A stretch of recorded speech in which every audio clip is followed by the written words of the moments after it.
Khorne here, and today I'll be sharing with you what I consider to be the best start for Boris Ursus on legendary difficulty with very hard battles and no mods.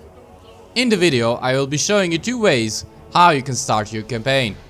One where you abandon the Chaos Waste and go back to Kislev, which could be considered the easier start, and another where you conquer your starting enemy and kill Archaon before he has a chance to build up, which could be considered the more difficult of the two. I would personally always stay in the Chaos Waste, as it makes for a more interesting campaign. First, we will do the option where you go back to Kislev. On turn 1, you will want to fight the first enemy army and do it manually as to take as few casualties as possible. Choose whichever post-battle loot option you want and attack the settlement. You can auto-resolve this one if no units get wiped out.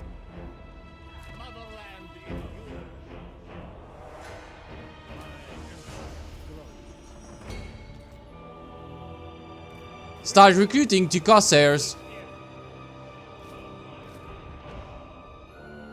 Put in any skill points you may have.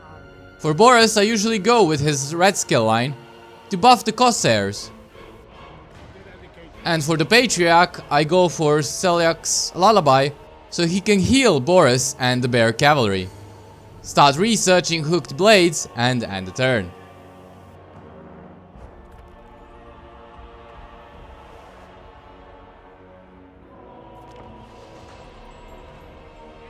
Turn 2, you will want to force march by sea to the frozen landing. Abandon your first settlement and end the turn.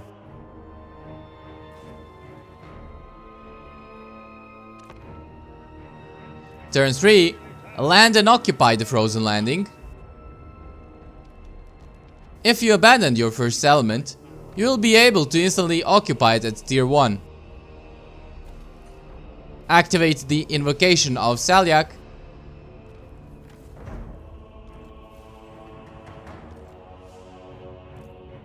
Start recruiting some more kosairs, recruit a lord, and end the turn.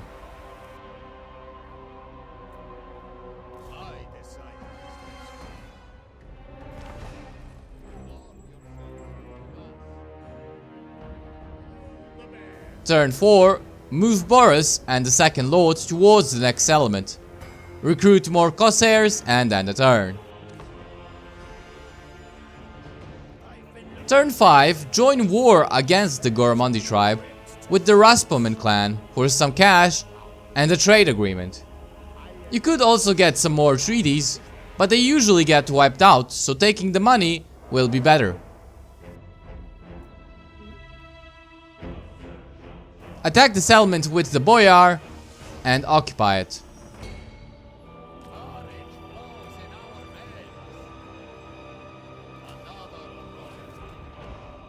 Move Boris towards Carrick Flag in force march, just make sure the enemy can't attack you over the end turn. Begin researching whatever you wish and end the turn.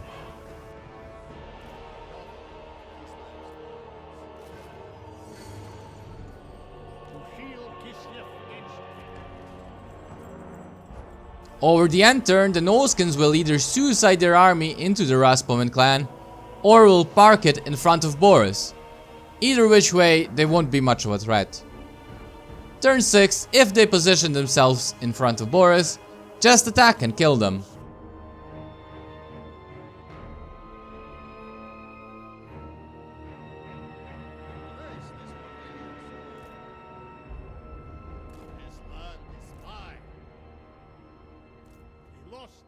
You should have enough movement to encamp Boris, so you won't have to retreat into friendly territory to replenish your forces.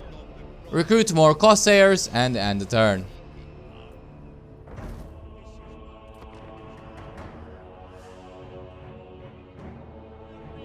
Turn 7, attack and occupy Carrick Flag. You could also loot and occupy to cause a rebellion for some extra loot money and end the turn.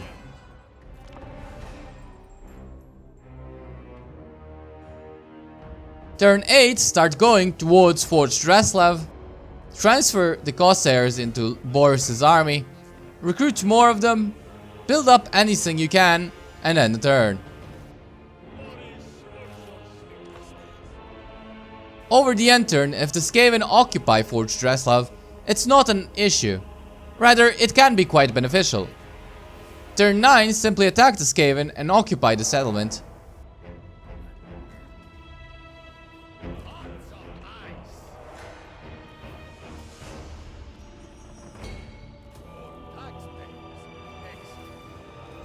You should usually be able to get peace right away, for a bit more cash and not suffer any diplomatic penalties. This will also mean the Skaven want to declare war on you for another 10 turns. From here on out, it's up to you how you want to play it. Attacking Astrogoth might be a bad idea, as Strog and Shrot are both going to declare war on you very quickly, so my recommendation is to go back and start conquering them. If you're enjoying the video thus far, don't forget to subscribe for future content. And now, if you decided to put your big boy pants on and stay in the Chaos Wastes, we can begin to rip and tear. Turn 1 is mostly the same. Just start building up your settlement. I go for the building to reduce corruption and give you public order. Start recruiting kosairs, recruit the Lord, and start researching the technologies that give you growth and casualty replenishment, as it will make staying in the Chaos Wastes a bit more tolerable. And end the turn. Turn 2, move both armies towards the next settlement. Just make sure you can attack it with the boyar. Start recruiting some more kosairs with Boris, use the invocation of salyak, and end the turn.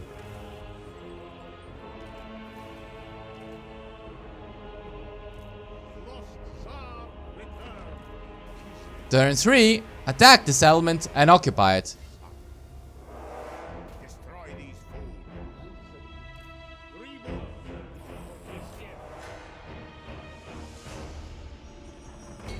If you kill the enemy army, that is fine. If not, leave Boris in the zone of control of the settlement so that they can't attack you over the end turn. If you did kill it, start force marching Boris towards the Howling Citadel.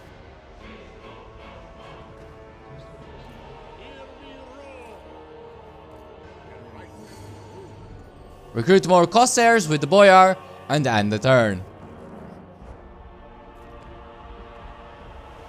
Turn 4, move closer to the Howling Citadel, transfer kosairs from the boyar into Boris's army. Recruit more kosairs and end the turn. Turn 5, you can attack and occupy the Howling Citadel. Just make sure to loot and occupy it, so you can force a rebellion to occur.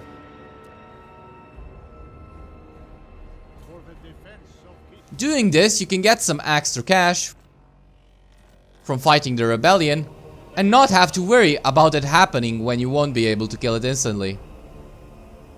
Just make sure Boris isn't in the settlement after you end the turn, as the rebellion will besiege it and you won't get any casualty replenishment. Start researching more casualty replenishment and growth and end the turn.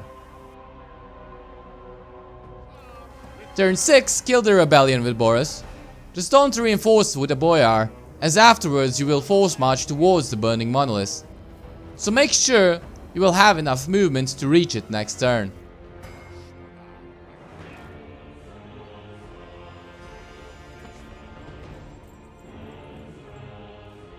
Turn 7, occupy the burning monolith.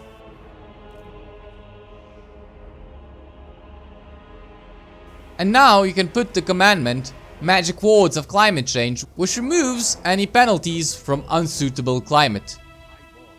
Recruit more kosairs, force march Boris towards the Riding Fortress, and end the turn. Turn 8, move Boris even closer. Recruit more kosairs with the boyar, and make sure you can attack the settlement next turn. Now this is a turn where the AI can do some dumb stuff. So far, I've seen Archaon force march his army towards Boris, and I've seen him attack and occupy the settlement belonging to the Slaaneshi faction he starts at war with. In this situation, on turn 9, Archaon is still heading towards the Slaaneshi faction, so this will be rather easy. Join war against Archaon for some cash with the Slaaneshi faction, and attack and occupy the riding fortress.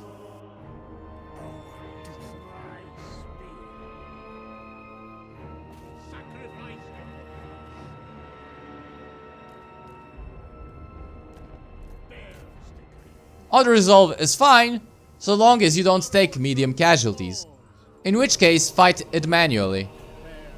You can recruit more kosairs and end the turn.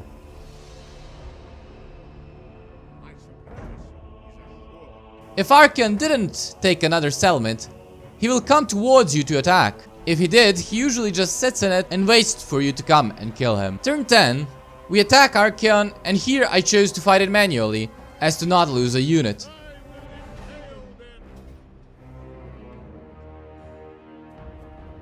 But this battle isn't at all easy. Start by killing off their fast units with your war bears and heroes.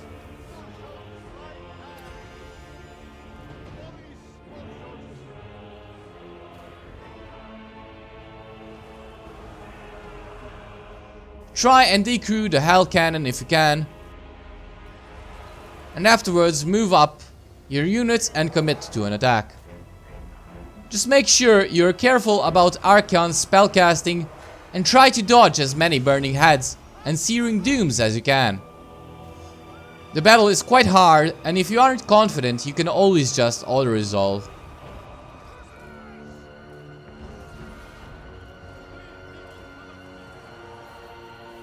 Afterwards, all that's left is to mop up the remnants of Archeon's army and kill the Norskins. From here on out, you can play the campaign however you want. If you enjoyed the video, don't forget to subscribe for future content. Thank you all for watching, and until next time. Khorne fights as one.